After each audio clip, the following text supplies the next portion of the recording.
Now, I know it's fashionable to hate on Ben Simmons, and he been a lemon for a lot of his career, but when he shows up and plays, you reminded why he was so highly touted, why he was a rookie of the year, why it's been almost 10 years. It's he's pushing, won't be long.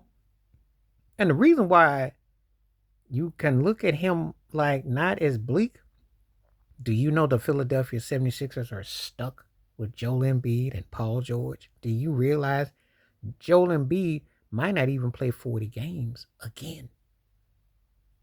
He can't play back to back, and he just dragged out and he's done. And Paul George put up that two piece, that KFC special that you didn't ask for, that Will Smith two piece that it don't have no snap to it. What in the earth, wind, and fire didn't happen to Joel Embiid and Paul George? And why is Ben Simmons looking like a steal for the Clippers? Well, I saw him with Norman Powell and James Harden, and if Kawhi gets halfway okay, Tyronn Lue might have a little something. If Ben Simmons, but this is the thing. You ever go to work and have a manager tell you that availability is the best credibility, that it's not so much how great you are, but because you showed up and you did your job, we can work with you? That's what Ben Simmons is looking like now. And he had a good night. 12-7, 12-7 and 6. Well, Paul George played what, almost 40 minutes and scored 2 points? I know that the Bronny James fans out there talking about, see, Bronny scored Paul George on a professional level. And that's embarrassing. But then I got to remember, Paul George is doing them podcasts. Podcast P ain't got time to be shooting no threes. He's podcast P. He just up there doing the podcast. He's got more attempts with that than he does on the court. It's embarrassing. They didn't want the Philly and took money. And you got to feel for Nick Nurse. Nick Nurse was a respectable coach. And I said in the past tense, was. They got to build around Tyrese Maxey. But they got to stop getting bums coming to Philly. Because, and good news that the Eagles won, because it ain't nothing to cheer about with the Sixers. And when you saw Joel Embiid pass up that three the other night, he looked like Ben Simmons. I had to hear Stephen A. Smith talking about, oh, well, Ben Simmons is the reason to stunted Joel Embiid's growth. No. That hair and that attitude then stunted Joel Embiid. He got more cliches.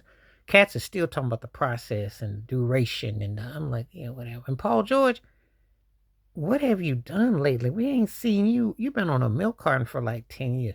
Ben Simmons was looking good the other night for the Clippers. And I'm just pointing out the obvious. But one of the reasons why fans don't really get excited, how can you get excited when a former MVP just 2 years ago, just two, I didn't say 22, I didn't say 12, I said two, stands you up, doesn't play. A guy that they touted as the next coming of Kobe or Vince Carter, whoever they wanted to tout up, he spends more time on his phone, and he spends more time trying to outdo Michael Parsons. I mean, what we got with this? I like Tyrese Maxey, and I hope he gets a contender, and I hope he gets every amount of money he can get. If he chooses to stay in Philly, if he leaves Philly, I wouldn't blame him, because that's embarrassing. You know what? I'm going to say it because nobody else is going to say it about Tyrese Maxey. That's a nice, light version of Donovan Mitchell type of player. And if you put him with the right cast and crew, he could be a problem. Because what you're seeing with DM right now, you see how DM is hitting with Cleveland? Put Tyrese Maxey with the right. If I could move Tyrese Maxey, what would be the team that would benefit? There's two that come to mind. Think I ain't paying attention to what Cade Cunningham is doing in Detroit. Put Tyrese Maxey there with them. Even Tobias Harris is going. What is this about cats that you used to clown and they balling now? Tobias Harris hitting fadeaways, Ben Simmons playing. What has going on? But it's true. Or you can put Tyrese Maxey with the Pacers. I think that would be on point too. Those kind of teams in the East. I'd have to think in the West where he would be. He'd be a good fit with Houston. He'd be a good fit with Houston. Let's be realistic. But ain't no way where he go to Phoenix, because it's like dealing with what's going on in Philly. So that's out the question. But I'm just looking, he deserves better than that. But when Ben Simmons is out playing both Embiid and Paul George, something's wrong. But they don't really care.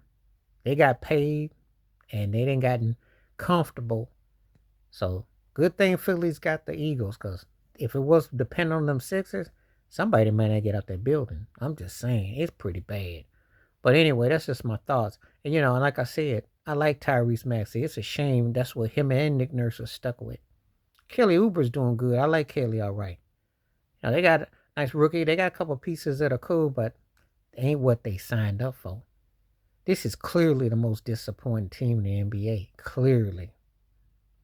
Well, then them in New Orleans, but that's for different reasons.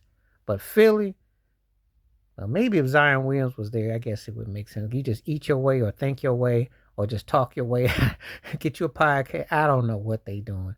But we're not getting what we should be getting, especially from a guy that was only 2 years ago an MVP who cried and begged like Keith Sweat, begging to get MVP. Oh, I want MVP. And where's he now?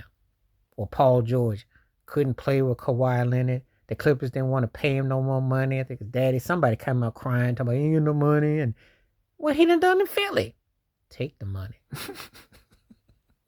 You craned about money, now you took the money. I'm watching y'all. But Ben Simmons is outplaying you. And the reality, Ben Simmons might get the half of the season. If they do a half of the season comeback player of the year, Ben might fool around and get the half because Paul George and OB ain't coming back. And Sixers stink too. So if you're a Sixers fan, you better go watch all highlights of Iverson and Barkley or the Joel Embiid, because it's over. It's over. And don't be surprised they try to trade him, but he's a lemon too. Because he don't mentally, physically illness, but mentally, Please like, subscribe, work on thoughts, comments, and I do respond. Thank you. Wash your hands. Keep your mind clear. Watch out for another. Share it if you like and hit that membership. Stay safe, stay blessed, stay woke, stay free. And if I was the Sixers, I sure would entertain offers for him. But I don't even know if you could find 3 teams that want Joel Embiid. And you can give Paul George away for free. Well, he'll be a beat writer for you because that's what he's doing now anyway. He's unpaid commentary. He's just getting his ESPN blazer warmed up as we talk. I feel for Tyrese Maxey. That's my thoughts on the Sixers and then Ben Simmons. They are very disappointed. But the Clippers are taking Philadelphia's leftovers and look better. Paul George and James Harden and Ben Simmons. Keep an eye on that. And yeah, by the way, Norman Powell is balling. He could be a problem. Just saying, don't get comfortable in the West, because everybody from 3rd seed on down, if he gets cooking, watch out. All right, I'm out.